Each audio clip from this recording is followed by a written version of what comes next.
Hello students, good morning to all of you, and today I will discuss about the rest part of our non-conventional sources of energy. Okay, जो बचा था हम लोगों का renewable sources of energy में wind energy system, tidal and wave energy and geothermal energy, उसको हम लोग पढ़ेंगे. ओके, चलो स्टार्ट करते हैं फिर. India's very high potential for wind energy utilization. Several high wind density areas have been identified. बोला गया कि इंडिया में क्या है, जो विंड एनर्जी है ना, जो पवन ऊर्जा है, वो जो सिस्टम, वो सबसे ज़्यादा मतलब कि potential for wind energy possibilities India में मतलब इसका यूज़ भी और इसको हम लोग उत्पन्न भी कर सकते हैं विंड से एनर्जी, है ना. इसका पॉसिबिलिटीज़ बहुत ज़्यादा है, क्योंकि जैसे हम लोग जानते हैं इंडिया एक ऐसा प्लेस है वहाँ पे आपका समतल, पठारी, पहाड़ सब मतलब तीनों एरिया मतलब कि है, प्रेजेंट है. तो वहाँ पे क्या है, कहीं पे बहुत ज़्यादा विंड जो है वो मतलब फ्लो होता है, कहीं पे नदी का लहर ज़्यादा रहता है, ठीक है. तो कहीं पे जियोथर्मल पावर यानी गर्मी बहुत ज़्यादा रहती है. तो इस टाइप का जो है, तो ये पॉसिबिलिटीज़ इंडिया में बहुत ज़्यादा है. और इसके लिए क्या किया गया है, बहुत सारे ऐसे प्लेसेस जो है वो आइडेंटिफाई किया गया है. Considerable amount of work is tapping this resource is in progress. बोला गया कि इस चीज़ के ऊपर, इस संसाधन के ऊपर जो काम वो बहुत तेज़ी से अभी चल रहा है, ठीक है. Several models of wind farms have been develop and installed throughout the country. पूरे देश भर में क्या है, जो विंड फार्म है उसकी जो मॉडल, सेवरल मॉडल्स उसके ऊपर, तो वो उसके ऊपर डेवलप किया जा रहा है और कैसे बेहतर किया जाए काम चल रहा है, ठीक है. Regional wind energy test station for technology adaptation, performance evolution, testing and training have been set up by the department of the non conventional energy source, government of India, with a view to encouraging development of adaptation of wind farms and small battery chargers. ठीक है. तो बोला गया कि हम लोग की India की जो सरकार, government of India, department of non conventional sources of energy है, वो लोग क्या किए हैं, जो क्षेत्रीय, जिस क्षेत्र में या जिस स्थान में ये विंड एनर्जी जो है टेस्ट है ना, इसके ऊपर पूरा काम कर रहे हैं और इसमें बहुत इनकरेज भी कर रहे हैं, ठीक है. और इसमें बहुत सारी चीज़ें जो है सेटअप किया गया, जो टेक्नोलॉजी के ऊपर जो ध्यान दिया जाता है वो क्या है, परफॉर्मेंस ऑफ इवोल्यूशन मूल्यांकन किया जाता है, टेस्टिंग किया जाता है. ऐसा नहीं कि जहाँ पे विंड का फ्लो ज़्यादा है मतलब वहीं पे ऊर्जा हम लोगों को मिल सकता है, तो इसलिए वहाँ पे इवोल्यूशन किया जाता है, टेस्टिंग किया जाता है, ट्रेनिंग किया जाता है, ठीक है. तो ये सब बहुत सारी चीज़ें किया जाता है. फिर वहाँ पे विंड पंप लगाया जाता है and also small battery chargers, ठीक है, कि छोटा बैटरी में कैसे काम चलता है. तो ये सब टेक्नोलॉजी चीज़ें जो है वो गवर्नमेंट सरकार जो है वो देख रहे हैं, ठीक है. तो ये यहाँ पे आप लोग का इम्पॉर्टेंट है, ये good deal of work to convert wind energy into power has been done and number of systems has been set up at Puri. Wind energy systems जो है वो कहाँ पे अभी इसके ऊपर काम चल रहा है, वो पुरी एट उड़ीसा, ओखा एट गुजरात, टूटिकोरिन तमिलनाडु, ठीक है. यहाँ पे शॉर्ट क्वेश्चन आता है. नेक्स्ट है हम लोग का टाइड एंड वेव एनर्जी, जिसको बोला जाता है ज्वार एंड समुद्री ज्वार एंड लहरों से प्राप्त ऊर्जा, ठीक है. तो हम लोग सभी जानते हैं ज्वार और जो भाटा बोलते हैं वो दिन में 2 बार उत्पन्न होता है, ठीक है. वो भी भूत्वाकर्षक जो बल होता है उसके लिए, है ना, ग्रेविटेशन अट्रैक्शन के लिए. तो यहाँ पे बोला गया कि tides are generated twice a day by the gravitation attraction between the earth and the moon. पृथ्वी और मून की जो अट्रैक्शन है ना, उसकी वजह से जो क्या है, जो ग्रेविटेशन अट्रैक्शन की वजह से क्या होता है, पृथ्वी और मून में जो अट्रैक्शन है उसकी वजह से टाइड्स का जो है वो उत्पन्न होता है. मतलब जैसे सीखे इसकी वजह मतलब इसका कारण सोशल साइंस में क्यों ज्वार भाटा वगैरह होता है. तो बोला गया वाटर एट, तो प्रोसेस क्या है इसमें, water at high tides is collected at artificial basins and is allowed to escape at low tides. तो वहाँ पे बोला गया कि जब ज्वार आता है यानी कि हाई टाइड्स बहुत बड़ा बड़ा लहर आता है, तो उसको कलेक्ट किया जाता है कैसे? कृत्रिम बेसिन्स वगैरह है वो बनाया जाता है। क्या होता है उसमें मोस्टली जो मतलब कि 80% या 70% जो भी है पानी उसमें कलेक्ट हो जाता है and is allowed to escape at low tides. बहुत कम पानी जो है वो क्या है, वापस जाती है। द एस्केपिंग वाटर मतलब ऐसे सिस्टम वहाँ पे बनाया जाता है कि पानी जब लहर आती है तो वो स्टोर हो जाती है और बहुत कम पानी फिर वापस जाती है। ठीक है, the escaping water is use to drive reversible water turbines. फिर बोला गया जो पानी वापस जाती है, और हम लोग जानते हैं जैसे लहर जो है वो बहुत ही तेज़ गति रहता है, फोर्सफुल रहता है, और उसमें क्या किया जाता है फिर जब वो पानी वापस जाती है तो उसमें जो टरबाइन वगैरह है वो घुमा के क्या कर सकते हैं हम लोग, इलेक्ट्रिक जनरेट कर सकते हैं, यानी कि इलेक्ट्रिक जो है वो उत्पन्न कर सकते हैं। ठीक है, generators can be run during high tides and low tides. जो बड़े बड़े लहर या छोटा लहर जो भी रहता है वो उस फोर्स को काम में लगा के हम लोग जनरेट कर सकते हैं। ठीक है, ये प्रोसेस तो बताया गया या पॉसिबिलिटीज़ भी बताया गया, लेकिन wave energy is difficult to collect. लेकिन जो लहर है, ठीक है, वेव एनर्जी जो है मतलब कि जो वेव से हम लोग को एनर्जी मिलता है वो कलेक्ट करना बहुत डिफ़िकल्ट है। जैसे हम लोग सोलर सिस्टम में क्या है उसको डायरेक्टली इनडायरेक्टली दोनों में ही हम लोग कलेक्ट कर सकते हैं एनर्जी, बट इसमें नहीं कर सकते। ठीक है, ये एक नेगेटिव पॉइंट है, मतलब बोल सकते हैं कि एक प्रॉब्लम बोल सकते हैं।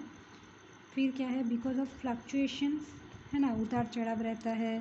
फिर फ्रीक्वेंसी, कभी कभार आता है लहर, बहुत टाइम नहीं आता है। ठीक है, तो ये प्रॉब्लम रहता है। एम्पलीट्यूड यानी कि अप डाउन होता है। And as such at present it is at an experimental stage. तो इसकी वजह से क्या हुआ कि इसके ऊपर अभी भी एक्सपेरिमेंट किया जा रहा है। ठीक है, मतलब अभी भी यहाँ से जो पॉसिबिलिटीज़ है उसको अभी तक प्रैक्टिकली नहीं किया गया, मतलब यूज़ नहीं हो रहा है, बस पॉसिबिलिटीज़ बताया गया। तो इसके ऊपर रिसर्च चल रहा है, एक्सपेरिमेंट चल रहा है, तो आगे जाके इसके ऊपर मतलब हम लोग एनर्जी यहाँ से मिल सके। ठीक है, लास्ट जो है हम लोग का जियो थर्मल एनर्जी, भूतापीय ऊर्जा जिसको बोला जाता है। This energy comes out of the molten interiors of the earth towards its surface. जैसे हम लोग जानते हैं जो पृथ्वी से भूपृष्ठ से जो लावा निकलता है, ठीक है, कभी कभार लावा निकलता है बहुत सारे प्लेसेस में। Since the different layers of the earth are not uniform, there are numerous hot spots just below the surface. हम लोग जैसे आप लोग अगर डीपली सोशल साइंस पढ़ेंगे तो उसमें थोड़ा हम लोग बहुत सारे लोग पता होगा कि भूपृष्ठ के नीचे जो है बहुत सारे पात रहता है। ठीक है, लेयर, स्तर बोला जाता है जिसको। तो वो क्या रहता है, कई कई जगह पे वो हॉट स्पॉट रहता है। ठीक है, तो जब ये ground water comes in contact with the hot rocks, ठीक है, फिर जब जो पानी का लेवल है ये जब ये जो उत्तप्त या जो गर्म जो रॉक्स बोला जाता है लावा की संस्पर्श में या कांटेक्ट में आता है, क्या होता है, it is change into steam. फिर यहाँ से क्या निकलता है, भाप या बाष्प निकलता है। ये well drill through these locations causes the steam to escape of the surface where the energy can be utilized for power generation। तब वहाँ पे क्या किया जाता है, वहाँ पे ड्रिल मतलब छिद्र किया जाता है जहाँ से वो क्या होता है, स्टीम निकलता है। ठीक है, और फिर वहाँ पे क्या होता है, उस हीट जो है ताप को हम लोग क्या करते हैं, पावर जनरेशन में मतलब कि चेंज करके उसमें हम लोग यूज़ करते हैं। ठीक है, in India, geothermal resources are known to exist along the west coast in Ladakh and in part of Himachal Pradesh. यहाँ से भी शॉर्ट क्वेश्चन आता है, आप लोग मार्क कर लेंगे। इंडिया में कहाँ कहाँ पे जियोथर्मल रिसोर्स जो है वो रिसोर्स वो कहाँ है, west coast in Ladakh, Ladakh के जो पश्चिमी तट है वहाँ पे, and in parts of Himachal Pradesh के कुछ कुछ पार्ट में। ठीक है, as we know today the energy consumption threatens to outpace the available production. It is vital for the existence of mankind that the new technologies should aim at harnessing energy source of generating potentialities the sun, the wind and the ocean and the great repository of energy, the womb of the mother earth. जैसे कि हम लोग जानते हैं कि जो ऊर्जा है, ठीक है, उसका कंजप्शन यानी सेवन या यूज जैसे भी बोलो, वो क्या है, एक प्रकार के जैसे हम लोग के लिए क्या है, थ्रेट, ठीक है, थ्रेट बोल सकते हैं टू आउटस्पेस एंड अवेलेबल प्रोडक्शन। और जो हम लोग उससे जो चीज़ें जो उत्पन्न होता है, ठीक है, वो भी हम लोग के लिए एक मतलब कि एक भयावह परिस्थिति बोल सकते हैं एट फ्यूचर में, ठीक है। बट जो नॉन कन्वेंशनल सोर्सेस है, वहाँ से क्या होता है कि अगर नॉन कन्वेंशनल या रिन्यूएबल सोर्सेस जो है, वहाँ से अगर आप लोगों का ऊर्जा जो मिलता है, वहाँ से हम लोगों को इसका अस्तित्व भी जैसे बोला गया कि एटर्निटी, अनंत काल तक रहता है। फिर इसमें क्या है, हम लोगों को हानि भी बहुत कम पहुँचती है या पोल्यूशन भी बहुत कम होता है, ठीक है। And the technology should aim to harness energy source of greater potentials.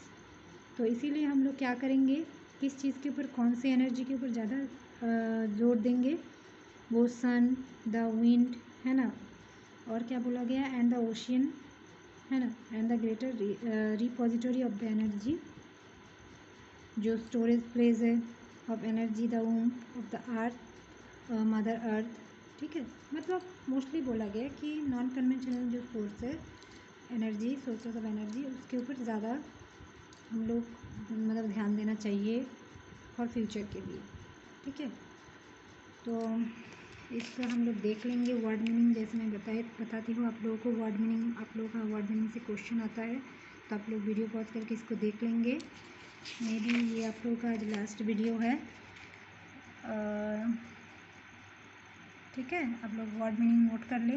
और मैं आप लोगों को पहले भी बताई हूँ कि जो यूनिट 3 है, वहाँ से आप लोग क्या करेंगे, 3 ही क्वेश्चन, मैं 3 ही करवाई थी आप लोगों को, क्योंकि वहाँ पे 4 जो है वो करने की ज़रूरत नहीं है, और लास्ट का जो वहाँ से क्वेश्चन भी कम आता है लास्ट क्लिप से। तो आप लोग जो 3 मैं शॉर्ट स्टोरी पढ़ाई हूँ, वहाँ से आप लोग क्वेश्चन जो इम्पोर्टेंट दी हूँ उसको कर लेंगे, तो आप लोगों को क्वेश्चन मिल जाएगा ऑप्शनल, ठीक है। इसलिए मैं नहीं करवा रही हूँ, लेकिन फिर भी किसी को प्रॉब्लम होगा तो आप लोग बता सकते हैं, या तो अभी तक हम लोग जितना कोर्स किए हैं, किसी को भी कहाँ पे मतलब कहीं पे प्रॉब्लम होगा तो आप लोग बता सकते हैं, ठीक है। वर्ड मीनिंग के बाद आप लोग को find words in the passage meaning. अभी जैसे मैं बताऊँ, वन वर्ड सब्स्टिट्यूशन जिसको बोला जाता है, एक वर्ड में लिखना रहता है, a place where things are और मे बी स्टोर, ठीक है। रिपोजिटरी ये हो जाएगा। Fill up again, get a new supply और फॉर सत, है ना। ऐसे वन वर्ड ये वेरी वेरी इंपॉर्टेंट है, आप लोग यहाँ से कर लेंगे, क्योंकि ये आप लोग का आता है, मैं बार बार बोल रही हूँ। वन वर्ड सब्स्टिट्यूशन इसको बोला जाता है, ठीक है। जैसे यहाँ पे पैसेज दिया हुआ है, वहाँ पे आप लोगों का एग्ज़ाम में पैसेज करके नहीं बोला जाएगा, वो कहीं भी पैसेज से वन वर्ड सब्स्टिट्यूशन आ सकता है, तो आप लोग आंसर इसका कर लेंगे। फिर ये भी बहुत ही इंपॉर्टेंट है, match the each of the following phrase expression in list A with the appropriate word in list B, ठीक है। Act of burning, a situation of time that is extremely important, यहाँ पे दिया हुआ है, आप लोग इसको कर लेंगे, ओके। ये भी आप लोगों को मैं बताई थी, फिल इन द ब्लैंक्स में ऐसे वर्ड दिया जाता है, ऊपर में रखा जाता है, तो आपको वहाँ पे लिखना रहता है, इसको भी आप लोगों को करना है सॉल्व। और लॉन्ग क्वेश्चन में है, शॉर्ट क्वेश्चन में है, what steps are being taken to convert wind energy into electrical power, why is the escaping water used to drive reversible turbines tidal energy, then in what areas has India done pioneering work, what are renewable sources, non renewable sources of energy, ठीक है। कभी कभार ये आपका 8 या 10 lines में आता है, ठीक है, टिप्पणी जिसको आप लोग बोलते हैं, ऐसे आ सकता है आप लोगों का, ये भी इम्पोर्टेंट है, इसको भी मार्क कर ले। कोई एक के बारे में आप लोग को लिखना रहता है, और ये जैसे मैं पिछले लास्ट वीडियो में शायद बताई थी कि लॉन्ग क्वेश्चन एक आता है, शॉर्ट ऐसे on renewable sources of energy, मतलब जो रिन्यूएबल सोर्सेज ऑफ एनर्जी है, सबके बारे में 2-3-4 लाइन में आप लोग इसको डिस्कस कर देंगे अगर लॉन्ग क्वेश्चन 10 मार्क्स का आया, ठीक है। बाकी आप लोगों को कहीं भी किसी भी चीज़ में प्रॉब्लम होगा मेरे सब्जेक्ट से रिलेटेड कम्युनिकेशन स्किल में, आप लोग मुझे कॉल कर सकते हैं या मैसेज करके पूछ सकते हैं पर्सनली। ओके, चलो, थैंक यू।